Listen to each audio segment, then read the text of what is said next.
नमस्कार। ग्वालवंशी GS centre में आप सभी का स्वागत है। साथियों, आज अपन पढ़ने वाले हैं भारत देश की सरकार के द्वारा घोषित अंतिम टाइगर प्रोजेक्ट कौन सा है।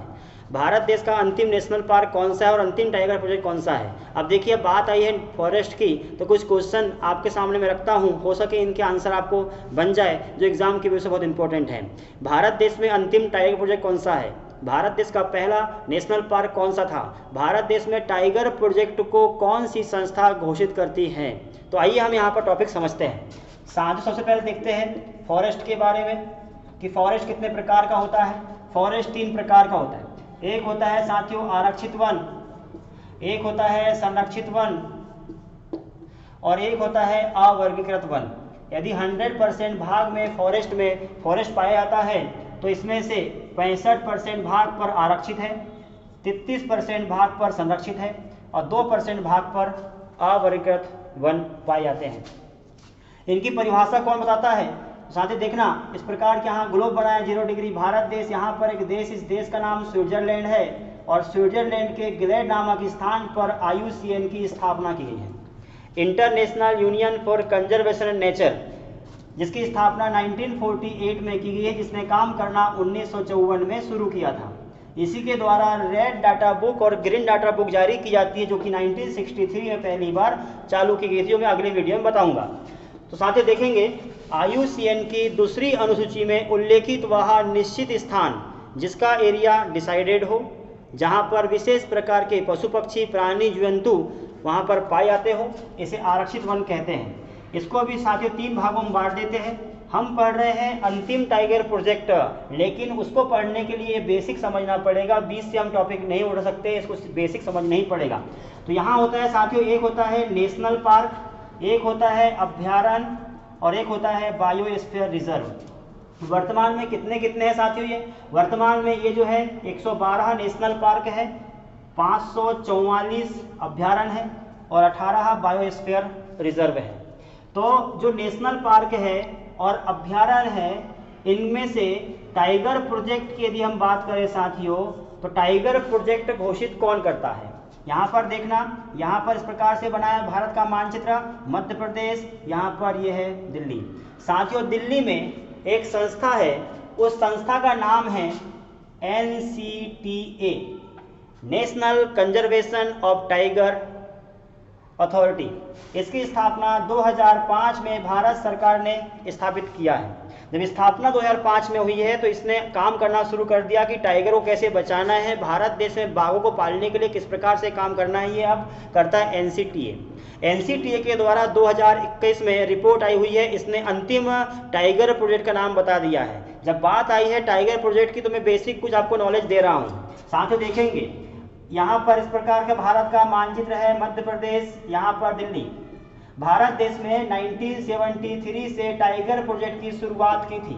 भारत देश का पहला टाइगर प्रोजेक्ट का नाम साथियों आप यहाँ पर देखेंगे उत्तराखंड है। इसको मिटा देता हूँ, यहाँ देखना, ये है उत्तराखंड। उत्तराखंड का जिम कॉर्बेट नेशनल का पार्क 1973 में देश का पहला टाइगर प्रोजेक्ट बनाया गया था।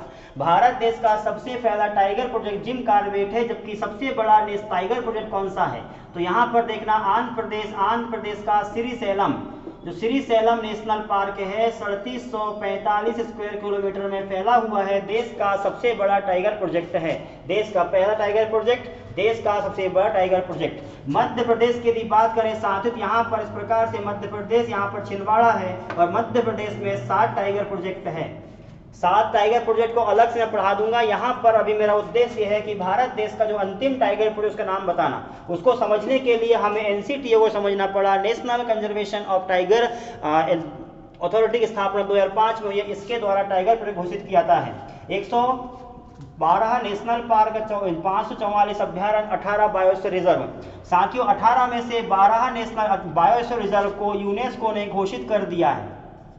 ये भी क्वेश्चन बनने वाला है। साथियों इन दोनों में से मिला करके 2021 में NCTA ने घोषणा किया है कि भारत देश में जो भारत देश का अंतिम टाइगर प्रोजेक्ट है वो कौन सा है। जिस प्रकार से मध्य प्रदेश में 7 6 नेशनल पार्क और 1 अभ्यारण्य, इस प्रकार से total 7 tiger project Madhya Pradesh में बनाए गए हैं। एमपी का पहला कौन सा था साथियों? 1974 में भारत देश का Kanha Kisli national park, MP का कान्हा किसली नेशनल पार्क भारत का, या एमपी की हम बात करेंगे, जिस प्रकार से भारत देश का जिम कॉर्बेट है वैसे मध्य प्रदेश का कान्हा किसली नेशनल पार्क 1974 में टाइगर प्रोजेक्ट बनाया गया है और मध्य प्रदेश में 7 टाइगर प्रोजेक्ट है। एनसीटीए ने 2021 में घोषणा किया है कि भारत देश का एक ऐसा नेशनल पार्क बायोस्फीयर रिजर्व जो है हमने उसको बना दिया है, क्या उसको बनाया है टाइगर प्रोजेक्ट। मध्य प्रदेश और भारत देश में टोटल मिलाकर के कितने टाइगर प्रोजेक्ट वर्तमान में है, तो आप यहां पर समझेंगे साथियों, भारत देश में 2021 की रिपोर्ट के अनुसार भारत देश में 2967 भारत में टाइगर है। इतने भारत देश में बाघ है, जिसमें से 526 बाघ मध्य प्रदेश में है, इसीलिए मध्य प्रदेश को टाइगर स्टेट भी कहा जाता है। जो 2014 में भारत का नाम छिन गया था, भारत देश का जो एमपी का टाइगर प्रोजेक्ट का दर्जा था वो छिन गया था, वो चला गया था कर्नाटक के नाम, लेकिन वर्तमान मध्य प्रदेश ने फिर से 526 बाघों के साथ टाइगर प्रोजेक्ट का नाम वापस ले लिया है, जबकि 524 के साथ कर्नाटक सेकंड नंबर पर है। 2021 में एनसीटीए ने घोषित किया है, यहाँ पर देखेंगे साथियों, ये है भारत का मानचित्र, ये मध्य प्रदेश, यहाँ पर दिल्ली, साथियों यहाँ पर देखना राजस्थान राज्य है, राजस्थान का बूंदी नामक जिला है। इस बूंदी नामक जिले में 2021 में एनसीटीए ने एक टाइगर प्रोजेक्ट घोषित कर दिया है और वह है साथियों विषधारी वाइल्ड लाइफ सेंचुरी।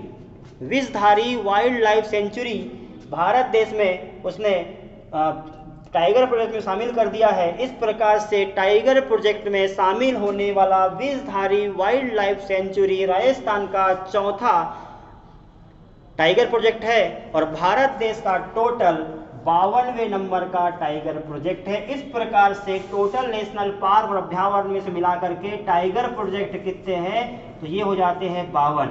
तो ये डेटा साथियों याद रखना, एग्जाम की व्यू से इंपॉर्टेंट है। यहाँ तक का आपका ये हो चुका है। फॉरेस्ट का एक बहुत बड़ा टॉपिक है, कम से कम 4 दिन लगते हैं फॉरेस्ट टॉपिक खत्म करने में, लेकिन मैंने यहाँ पर आपको ये विषधारी वाइल्ड लाइफ सेंचुरी को बताने की कोशिश किया। उम्मीद करूँगा आपको यहाँ तक समझ में आ चुका होगा। यदि आपको समझ में आ गया है तो अगले वीडियो तक के लिए आप सभी का धन्यवाद।